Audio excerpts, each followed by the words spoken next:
Uh, on paper where the story's told, facts and truth, the legend grows. Lion hearts here with fire to spit. It's on paper with Anthony Smith. With Anthony Smith. Welcome back to the On Paper podcast presented by Black Buffalo. We're doing something a little bit different today. I was trying to get Malcolm Wellmaker on for the regular Tuesday evening episode. Just with his media obligations and our schedule, we couldn't link up, but I did want to get him on. I think he's super interesting. He's had a really incredible start to his career. So I got him on, and here's our conversation. Coming off yet another fantastic performance at UFC Atlanta, we've been talking about him. We bring in the one, the only, Malcolm Wellmaker. Malcolm, how the hell are you? I'm doing good. Life is great. After Saturday, I can't complain too much. Yeah, man, it's gonna be hard to beat those last two performances. For everyone watching on YouTube, I suppose this is gonna come out later tonight, but obviously I look different than when we recorded the rest of the episode. But I wanted to get Malcolm on here, so we did a special recording a little bit later because I don't know, man. I wanted to talk to you. I wanted to see what's going on and how you were feeling. So, you've done a lot of media already, so I try not to ask the same regular old questions, but I just ask things that I want to know. So, you kind of blew up on the scene, and not a lot of people had an opportunity to kind of get to know you as you're rising up. So I guess, we see the features and we see everything they say, but how did you find yourself in this weird MMA world? It was one of those things that really is kind of weird that I'm even here. I walked into an MMA gym because I was getting out of shape. I was 22 years old, no previous competition sports at all. Not basketball, football, Nothing. Definitely no combat sports, no wrestling, no boxing, jiu-jitsu, nothing. That's crazy. The only sports I ever did was Little League basketball. I stopped when I was like 10 years old. And I was a bench warmer, so I wasn't even that good, I was getting out of shape. I wasn't skinny like I was all my life no more. I was getting a belly. And so I went to the gym that I'm at now. Those guys whooped my ass on the first night, and I showed back up. And, it was 6 months in. My coach asked me, he was like, hey, do you want to do a kickboxing match? Because every summer we have Conflict MMA that comes to Augusta, and they do a hometown show once a year. It's been like that, since I started training. And he got me on that show. That was 2017. I got a TKO on my first kickboxing match. And it just snowballed into me going into MMA, getting amateur titles, getting a call to go on Icon FC for Jorge Masvidal, and eventually making it here. Man, that's a crazy story. You never competed in anything at a high level Nothing. at all, really. That's crazy. Nothing. When you started, did you think maybe I'll fight, or is it just, man, this is fun, I'm going to do something to get in shape? No, never, not at all. I didn't even have competition on my mind until my coach brought it to me. The thing that I was, I guess, falling in love with is, just fitness in general. I had never really had a gym habit. I was starting to see my weight go down. I was starting to get, better times at the conditioning workouts, learning to, run. I used to run 1 minute, walk a minute, run a minute, walk a minute. Then I'd run 2 minutes, walk a minute until I could run for 30 minutes at a time. Like, I remember having those milestones and just being addicted to them. And it turned into actually competing and being successful. And so while you're doing all this training, you're working. Did you start doing the welding stuff right out of high school? Was that like your job as soon as you got out? Just went into the trades? No, so this is funny. I graduated high school and I went to Georgia Southern, which is notorious for being a party school. I never even chose a major. I was there for 2.5 semesters. I got expelled. I had a run-in with the cops. It was stupid. And so I come back to Augusta. I'm working at Food Line, racking buggies and bagging groceries. And then I pick up a second job at a call center. So now I'm working 2 jobs, and then 6 months later, after coming back to Augusta, me and my friends moved into a house together with $600 rent. It was like a little rundown, little spot. And we stayed there for 6 years. But anyway, after getting there is when I got into the pipe fitting apprenticeship. And it was there where I met the guys that was like, hey, yeah, you should try MMA to get in shape. And that's how I found it. What a journey. It's like this is Crazy, what I bro. say. I say all the time that I think this sport just finds people. Like, it just gives people an avenue. And I'm assuming that you probably have a very similar story, that you're struggling and not knowing how it's going to go. But once you decide to start competing and that's going well, you go pro. Like, when did you think the UFC was going to be on the radar? What was that whole plan for you in your mind? Yeah, so it was when I got the Icon FC call. So I was 1-0 as a professional. I had made big waves locally, and there was a guy that was working with First Round that was in tune with the local scene, and he approached me and was like, "Hey man, I can get you on the Icon FC show, Jorge Masvidal's promotion." And that was like nobody in my camp ever fought on the stage that big. You know what I mean? So what? So then you're doing the Icon MMA thing. You got this Masvidal cool connection, and like I seen you were on Ariel, and you were kind of talking about the struggles. When did that come in? So, so I worked the most recent job I worked, which was a local in-town contractor as a pipe fitter for the last 2.5 years of my pipe fitting career. So pretty much my whole professional career. But right before that job, we had a nuclear job locally that paid way better than any local job usually pays because it was a nuclear job. Right. So during the back end of my amateur career, I was actually making pretty good money on my job and I was living a pretty decent lifestyle. I had my own spot. I went and got this Ford F-250 because I was a pipe fitter. Like, you know what I mean? I was making Yeah. really good money. Um, well, when that nuclear job finished, because it's construction, you work yourself out of a job, is when I went from making nuclear money to in-town contractor money. And when you have an in-town contractor, work's not always consistent. Holidays are really, really slow. Layoffs happen all the time. And it was that span from when I went pro to when I made it to the UFC that was like incredibly hard because there were times where, I was getting like 15, 20 hours a week. I fought on Contender Series.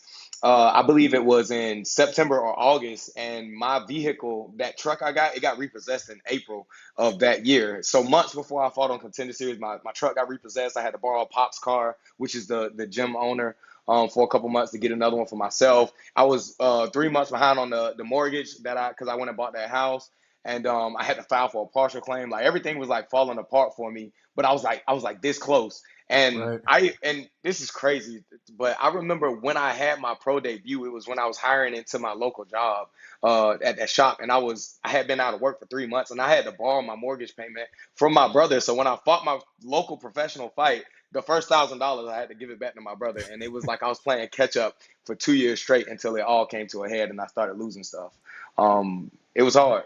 Man, I think and I don't know that a lot of people will pick up on this because I'm a Midwest kid, so I get the trade work and trying to fight at the same time. And like when you talk about nuclear work, like I worked for Zachary Construction for a long time, walking iron Mhm. as an iron worker on Oh yeah. working power plants. So then I went on to be a concrete finisher for a long time, and I was a concrete finisher until I hit my first bonus. Actually, Yeah, yeah, yeah. in 2016, I knocked out Elvis Mutopchik and hit my first bonus, and never went back to work. That's right. So like I don't know, I guess I get a little bit of connection to your story there.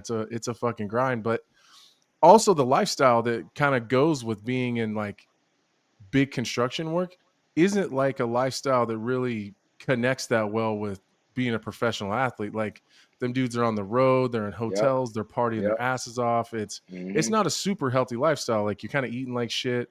Yeah, It's yeah, yeah. it's hard to do that. Was there a struggle of like trying to balance like I'm in this like man's man blue collar trade, but Right. also trying to be a professional athlete at the same time? Yeah, so when I hit that point of being so far out of shape because I wanted to get in shape at a gym, it was because I was living like the rest of the guys in the trade. I trust me, I never lived the cleanest lifestyle, but when you get into construction, I mean, guys stop by the closest corner store and they grab a six pack on the way to the house and they drink it. I mean, that's regular, most common practice. Guys are smoking well over a pack of cigarettes a day. I smoked cigarettes for like 7 years, man. Like it was like, all that stuff was catching up to me. And I'm the only guy on the job site, that's not doing drugs or drinking or smoking. And I'm leaving work and going straight to the gym, and these guys are leaving work and getting a six pack. So it's hard. You stick out like a sore thumb, but you gotta make those sacrifices. Warning, this product contains nicotine. Nicotine is an addictive chemical. Black Buffalo products are intended for adults aged 21 and older who are consumers of nicotine or tobacco. If you're 21 or older and use nicotine or tobacco, it's time you charge ahead and join the herd with America's only credible smokeless tobacco alternative, Black Buffalo. Now available at thousands of best in-class retailers like Wawa, Circle K, sheets, loves, pilot, racetrack, and more. Black Buffalo was established in America in 2015 to honor the ritual and tradition of dip without the tobacco leaf or stem. Black Buffalo's long cut and pouches are made of barn cured leafy greens that dip and feel like traditional products, all with food grade ingredients and USP grade nicotine. You're in good company with the Black Buffalo herd. Brand ambassadors like MMA Hall of Famer Cowboy Cerrone, professional race car driver Ryan Blaney, and country music star Larry Fleet all proudly dip Black Buffalo tobacco alternative, an American brand built on authenticity and respect. If you're looking for a real dip experience, long cut or pouches, go to blackbuffalo.com to join the herd. Use their store locator to find a retailer near you or ship products directly to you in most states. Black Buffalo Tobacco Alternative. The future of dip, honoring the past. So when not this last fight this last weekend, but the one before, that was the game changer, right? That changes everything. Instead of having, you're borrowing, because I get it, bro. I live the same life. Like I'm borrowing money just to make it to the fight. Then you fight. Maybe you win. Like hopefully you win, but then half of it's going backwards to paying back the people that you owe, and then you're just never getting ahead.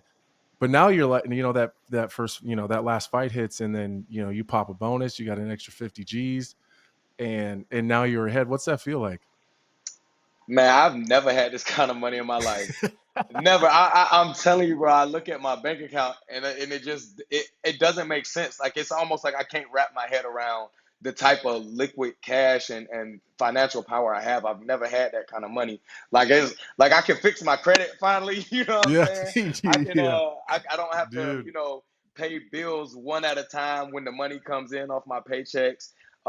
It's just it feels nice just to pay them all. And then it's crazy. That's it. Crazy it's done. to have this peace, this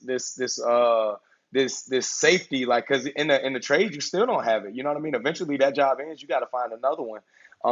It's such a big blessing, and I'm glad I went through the things I went through before I got here, because I can see how much this matters and how special it is to be able to live this kind of life. Man, I tell Jamal Hill all the time, every time that dude fights, don't be doing rapper shit. You gotta stop doing rapper shit. Like That's right. every time I see that dude, he's got a different Rolex on. I'm like, you gotta stop with the rapper shit. He'll come over here to the house when he's in town training or something, and like I can see before he walks in the house, he's taking off watches and necklaces. Because you're gonna get on him. Because he knows I'm gonna ride his ass about it. Like you gotta quit that shit. That's so funny, you seem like you got a good head on your shoulders. You got any plans? I mean, dude, the way you're fucking racking up bonuses, you're going to be able to do some super cool shit. Do you have any plans, whether it's investments or some shit on your house or maybe a new F-250? No F-250, brother. I'm not going to lie. When I started, when you first get the bonus, like you start thinking about all this other stuff that you can do. But like, as a day or two goes by, a week goes by, you talk to your coaches and everybody, it gives you that buffer to not make those impulsive decisions. So I don't have anything super crazy. I mean, right now I'm driving a Mustang. I think I might leave the coupe lifestyle and get me a 4-door. I got a son now. He's 3 weeks old. So you got a 3-week-old. Yeah, he was at in Atlanta. He was at the Airbnb while I was at the fights. As soon as I left the fights, I went back to the Airbnb and watched the fights with him. So yeah, I got a baby boy, and it's hard to get that car seat in and out the Mustang. So I'll probably get another vehicle. But other than that, man, I'm just trying to make sure I'm being wise with it. My manager Jason House, we just was talking about investments and stuff, so he gonna get me in touch with the right people, and I try to make sure I don't never have to go back to the trade. Yeah, you don't ever want to have to do that. And I think you're well on your way, bro. What do you see just in terms of the division? Because I feel like, and maybe I'm just speaking out of turn here, but sometimes I feel like when you fight so hard to get there and it seems like it's such a struggle or it's a grind and you're so unsure, then you get there and you're like, fuck, I don't even know if I'm supposed to be here. Like, I don't even know if this is where I'm supposed to end up at. Do you feel that a little bit where you're still just trying to get your bearings and just trying to figure out where you're at? Or do you feel like I'm right there with all them fucking dudes at the top? It's a little bit of both. It's almost like the people around me are reinforcing the fact that I belong there, but the whole time myself, I'm talking to people like you. You remember, like, we took the picture and everything. I'm looking at you and I'm just like, what the fuck is he talking to me for? You know what I'm saying? Like, it's like I feel like I don't belong there. Like, I saw Cody Garbrandt this weekend, and I remember saying, "Oh, I'm gonna keep it short." But look, when I got into the game, I remember watching you do this, watching you do that, and like he like embracing me, giving me advice, taking pictures with me. It's like the people around me are constantly telling me, just like Jorge Masvidal did, that I will be there, I belong there, I'm talented, and it's like it's so hard to believe because I feel like I stumbled in this position in the first place. You know what I mean? So it's a little bit of both, man. I think that our sport is one of the rare sports where the veterans and the guys have already been successful and they've already done it. I think in a lot of other sports, those guys kind of haze the younger guys that are coming up. Like, you could never do it like we did it back in my day. We did it like they almost want to push them down a little bit. That's right. To continue to prop themselves up. And I feel like MMA is not like that. Like when you see some of the whether like the me and Cody Garbrandts of the world. Yeah. I never have any problem going up to a young, a younger fighter or someone who's just coming in that looks like they have some serious potential or you're impressed with their game. I feel like MMA does a good job of we kind of protect our own and like let people know like, no, you fucking belong here. Like, I respect your game. I like watching you fight. So I think when people around you, especially the guys that have been around a long time, when they say that, I think you should really take that to heart because it means something. Because we wouldn't say it if it wasn't true. You know what I mean? Right. So, right. I think you've earned that. I think that it doesn't matter how long you've been around. People in this game, at least the veterans of the game, right. we recognize it, and you can see it quick. And I think you're killing it. What do you want next? Is there a specific name? Is there a location? Is it a type of fighter? No, You nothing don't in seem like the call particular. out person to me. I'm definitely not, man. And it's funny. I literally just talked to Dean Thomas, and they was like, "You gotta know Oh, to don't check that listen to mic when Dean. it's hot." You know what I'm No, saying? don't listen to Dean, man. I'm Just listening, be and you. yeah, facts. It's I don't know, man. I don't really have the call out style, but man, there is so many. Like, I see people throwing names around on the internet, and there's so many fun fights for me in the division. You know what I mean? Who Like, are they saying? What are they saying online? What's the one man, you they're see a lot? saying Adrian Yanez is one I see a lot. I think Fucking that's a sign me up for that. fun Yeah. fight. I Yeah, met him that's a this fun one. weekend. Awesome guy. He's a nice guy.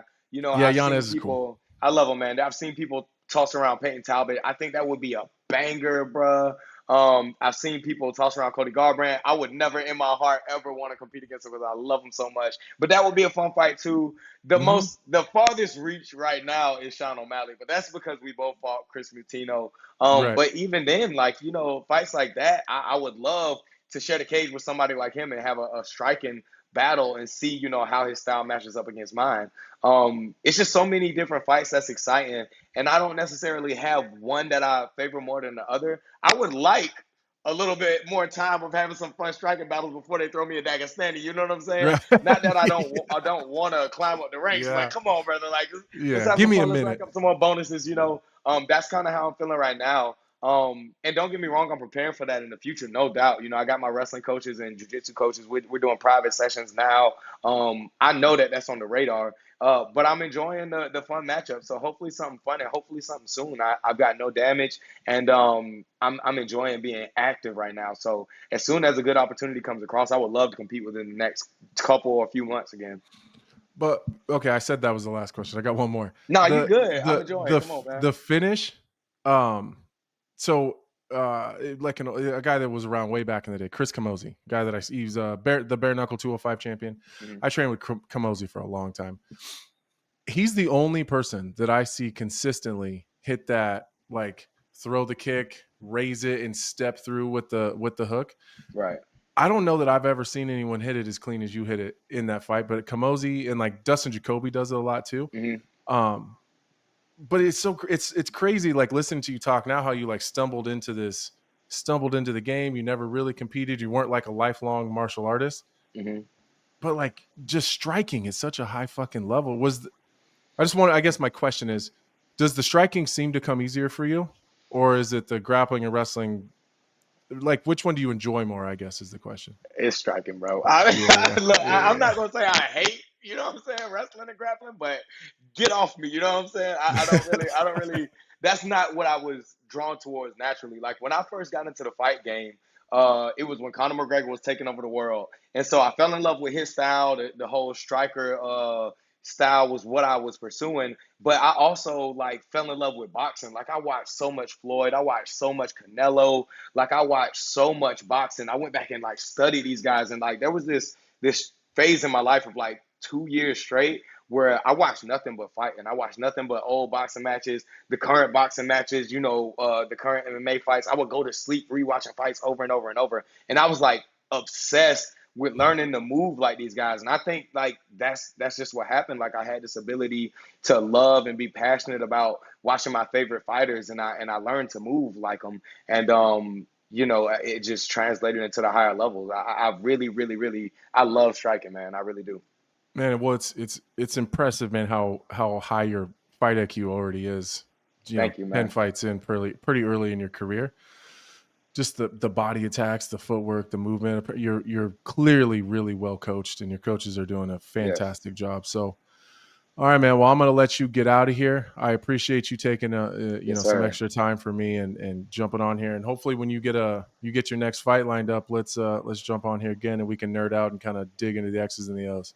Yes, sir. Thank you for having me, bro. You was one of the first people who's like a huge name I met in the organization when I was in Kansas City, and you made me feel special, bro. Like me and my coach Jake, that was the one that was with me. We talk about you all the time, and even when you popped up on me in Atlanta, and you gave me that short embrace, I was like, oh shit, this Anthony Smith again, man. So I really appreciate you. Everything you've done, even though they're small to you, they've been really big to me. And thank you for having me on, man. I was excited when they told me I was coming. No, man, I appreciate you taking the time, and good luck, man. I can't wait to watch and see how the rest of your career winds out. Yes, sir. Thank you very much, man. We partner with HomaFight Picks to get you the most accurate and well-researched fight predictions. They do all the legwork so you can focus on winning. Picks will be sent directly to your phone via text or email. It's totally up to you. The second we upload them. Use code Lionheart to get 7 free days at winnable.com/HOF picks. That's WINIBLE.com/HOF picks.